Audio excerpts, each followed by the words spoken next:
Бүгін тамақ істеуге дым желание болмай тұр, содан бір идея келді, күйеуіме звондап айтайын дедім, бүгін бірдеңе заказ бере салайық деп. Әдеттегідей жағдайын сұрап алдым, қалайсың, не істеп жатсың, жұмысың қалай жүріп жатыр ма деп қойдым да. Жан, давай бүгін заказ бере салайықшы, дым тамақ істеуге желание болмай тұр деп өзімше ақталып жатсам, бір кезде күйеуім айтады ғой, мә жан, сенің мантыңды жемегелі көп болды, давай сен бүгін мант істеші, басқа күні барайық дейді ғой. Күнде үйдің тамағын ішіп жатсың, бүгін сырттың тамағын ішек деп әр көндірдім, бер көндірдім.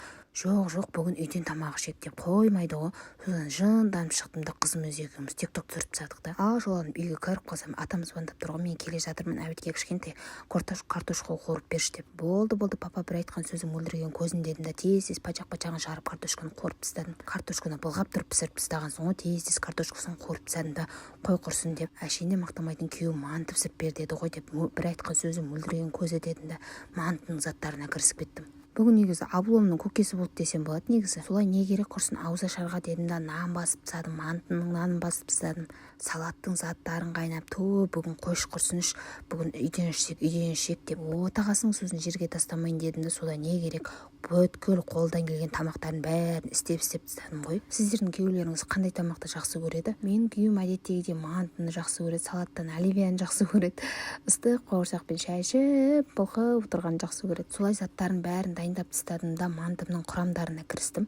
Мантының құрамына не қосасыздар? Мен бар ғой андай асқабақ тиквамен жаман манты жегім келеді, бірақ үйдегілердің бәрі ондай мен жемейді, сіздер жегенді жақсы көресіздер ма тиквамен? Өзіме пісірейін десем, қойш деп ерінем, жалғыз өзіме ғана пісірем ба деймін да. Сосын жұрттан қалмай жұртпен бірдей қылып тамақ ішеміз. Ал сіздер мантыға не қосып жегенді жақсы көресіздер? Комментарийға тағы ой пікірлеріңізді қалдырып кетіңіздер. Айтпақшы, обломның көкесі болды деп едім ғой, солай не керек, салатымды, нанымды пісіріп, хорошо что мантымды пісірген жоқпын әйтпесе деген. Пісілгеннен кейін онша емес болып қалатын еді, өйткені ыстық кейінде сол ошақтың басында піскені дәмдірек болатын еді ғой. Мен жағаласып қолым ыт жуып жатыр ғой, келіп мен анаяқта не турап жатсам, мама мен жудым дейді, келсем кеселердің өзінің ішкен кесесін, қасығын жуып мәз болып жуып жатыр ғой. Солай не керек, мантымды дайындап қойып товаркаға сала берген бойымен күйеуім звондап тұр ғой, қайтадан тамақты пісірмей қой, бүгін ауыз ашарға барамыз деп. Айттым, мана сен я дейсіз,